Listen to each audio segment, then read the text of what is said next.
Hello everyone, how are you feeling today? It's Eros1 here, and today I'm coming at you with my Predator Plant deck profile. So yeah, these guys got new support. They're awesome.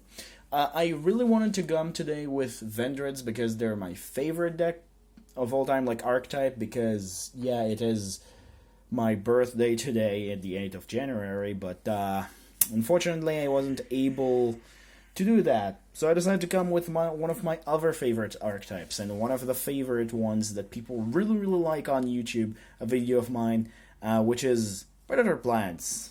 And oh boy, what upgrade did they get. So let's just crack right into it. I don't really think I need to explain way too much about these guys again, but like, maybe a little bit. So starting things off with the lineup, the most important monster in the deck probably is Orpheus Scorpio. You discard a monster, you special summon Predator Plant monster from your deck. Pretty simple. Then we run one copy of Darlingtonia Cobra. If you special summon by the effect of a Predator Plant monster, you get to search a fusion, but you can only use this effect once per duel. Even though it's its own archetype, there is no need to run more than one of this guy. 3 Klimasandu, because this guy is your fusion spell without a fusion spell, and if you're able to put a counter on your opponent monster, you turn them, I think, into dark, and you can use them as your fusion material with this guy. So it's kind of like a Snat Steel fusion. It's kind of like a fusion monster, a little bit with super poly effect, but not exactly. Then 2 copies of Spinadia, whatever his name is. Yeah,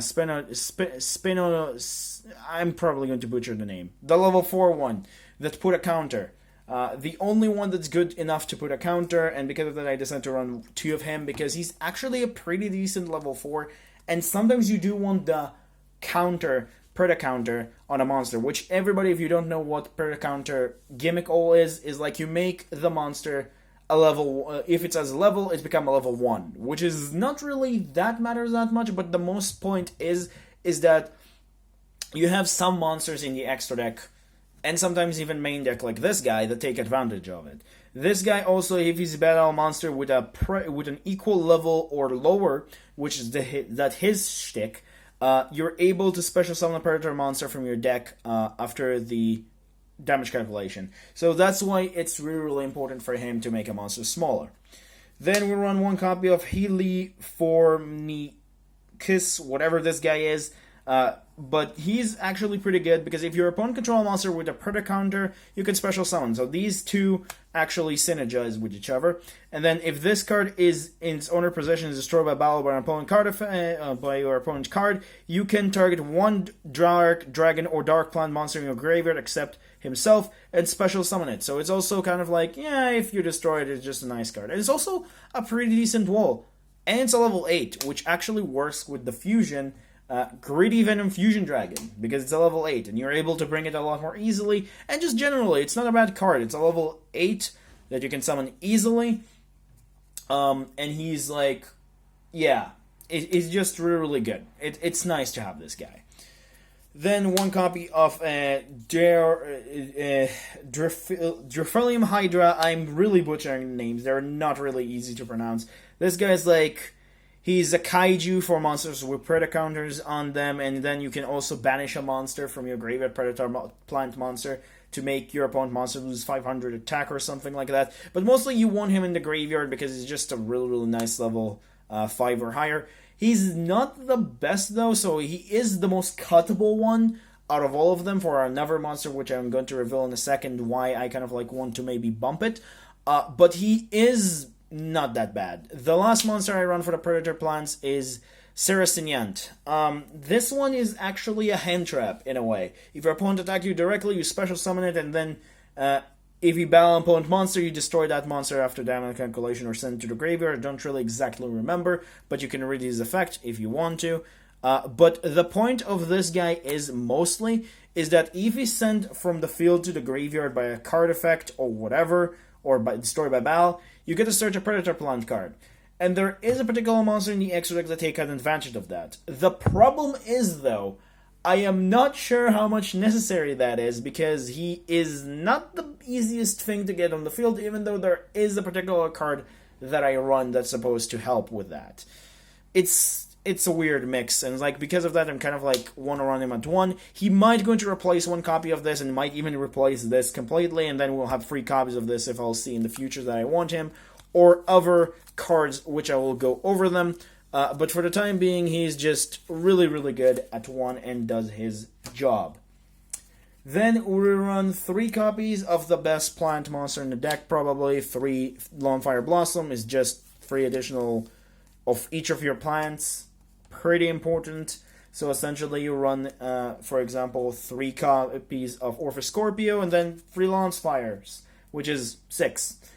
Then one of the other most important cards in the deck, Edge Imp Chain. He's actually pretty good. I am one to bump this guy up to 3 or run Scissors, but I kind of didn't really find the space. There is a particular hand trap that I run here, which I'll explain my reasoning, which might actually seem a little bit weird and you might want to cut it completely, but I will explain my reasoning in a second. This guy is really good because you're able to search a particular spell card, which we'll get to it, which is absolutely insane. So I do want to bump this guy up to 3, but I am not 100% sure if I still want this hand trap, which I'm going to get over it, which is 3 copies of Skullmeisner. Now, it does sound a little bit weird. Why would I want this guy as a hand trap? Well, you have Orcus decks, and decks that use the graveyard, and he deal with them. You can also run DD Crow instead, but I decided to go with this. This is the most castable card out of the deck, I'm just going to say, so it's like, he might going to be changed for another, like, a Jimp Chain or Scissors, and then you're going to put those to Serasignant if you want to. I just really felt I want something to deal with my opponent graveyard, or some kind of a hand trap. And I thought Skullmeisner, like, fulfilled the purpose the best because he's also a dark. So he's worked with the archetype, and it's actually really important that he's a dark. But on the other hand, I'm kind of like seeing again that I might want to have more monsters related to the archetype, but this is depending on you. For the time being, I kind of didn't really decide, but I do think you might want more archetype monsters and maybe more Ejimp monsters, but that's totally up to you. Moving on to the spells, we'll start off with the Predaplant spells. We start with free Predator Practice. This card is Insanity. You special summon a Predator monster from your hand, and then you add a Predap card from your deck to your hand, except this. But for the rest of the turn after this card is resolved, you cannot special summon the monster from the extra deck except fusion monsters. So you do want to use this after you link summon for the first time, but it mostly doesn't really matter. It's absolutely an insane card. And the next card that I think is also insane and very underrated is 3 copies of Predaponics.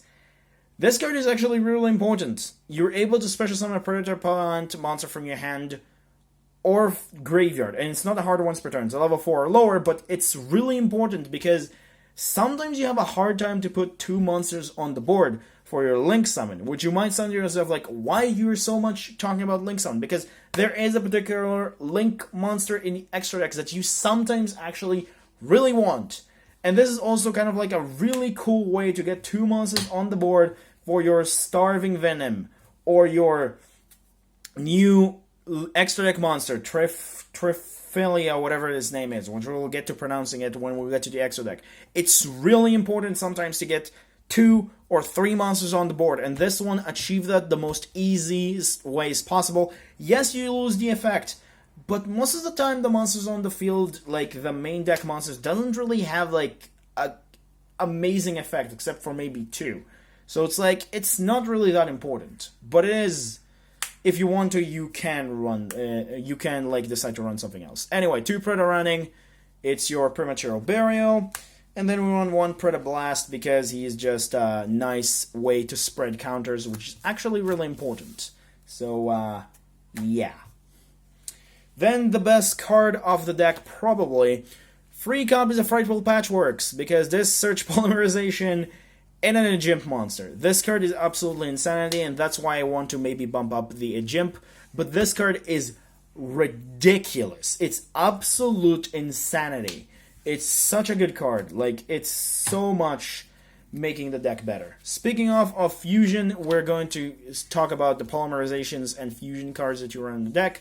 Free Super Poly.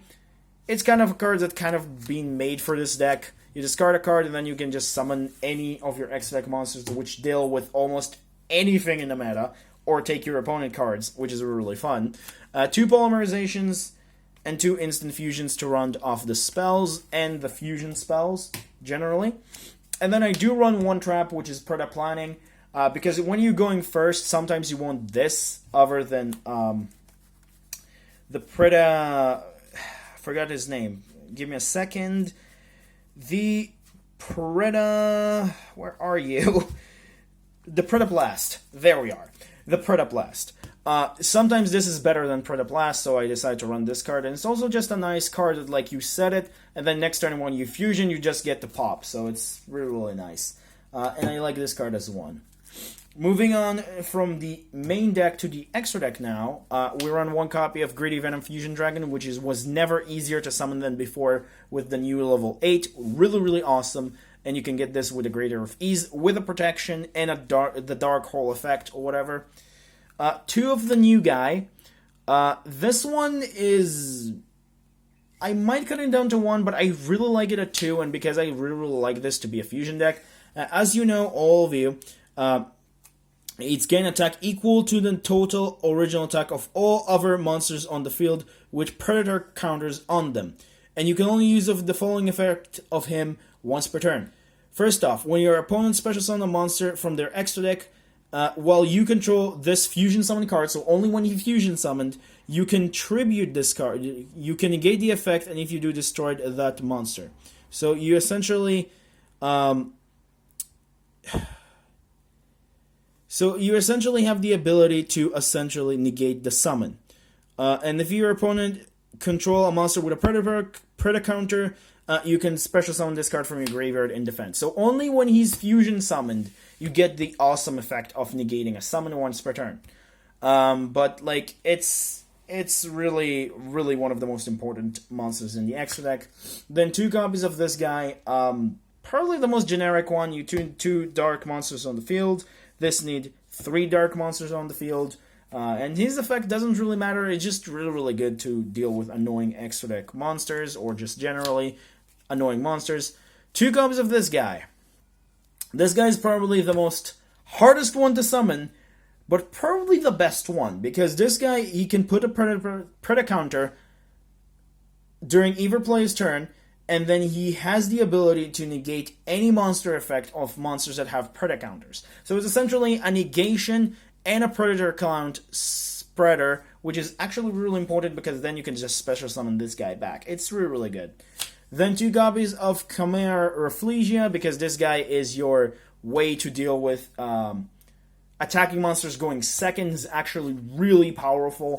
And it's also when it's sent to the graveyard during the next standby phase, I think. I'm not sure if it's standby phase or whatever. You get to add a fusion spell, which is really, really good. So it's also a recovery card. And then the last card for instant fusion is Thousand Eyes Restrict. Now, of course, if you want to cut one of these and also run Millennium's Eyes Restrict, or just cut down some of these monsters, you're more than welcome to. I just like to run this lineup because it just felt to me like a fusion deck, and I want this to be a fusion deck. Then 1 copy of Boral Sword, Unicorn, and Deco Talker for utility. And then the most important card in the extra deck for Link mechanic is Jasmine.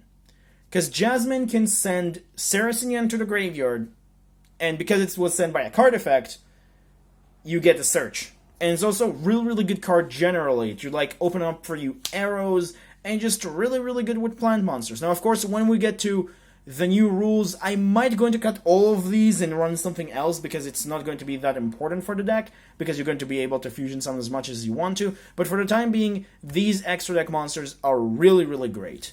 And they're working quite finely. So yeah, that's pretty much does it for the deck profile and extra deck and everything. Hope you guys enjoyed. Don't forget to like, subscribe if you did. Again, leave me in the comments down below. Every single video I'm going to say this. Leave your thought in the comments down below. I'm really interested to know how can I improve things. Till next time, guys, remember, creativity is the key in this game. Have a good day, you guys. Stay safe. And hopefully I wouldn't go to a big hiatus again, but we don't know. I don't know. We'll talk about this and probably going to have a channel update after my bigger tests that are going to happen like start in like a month or so. So we'll talk about that. But see you guys next time. Bye bye.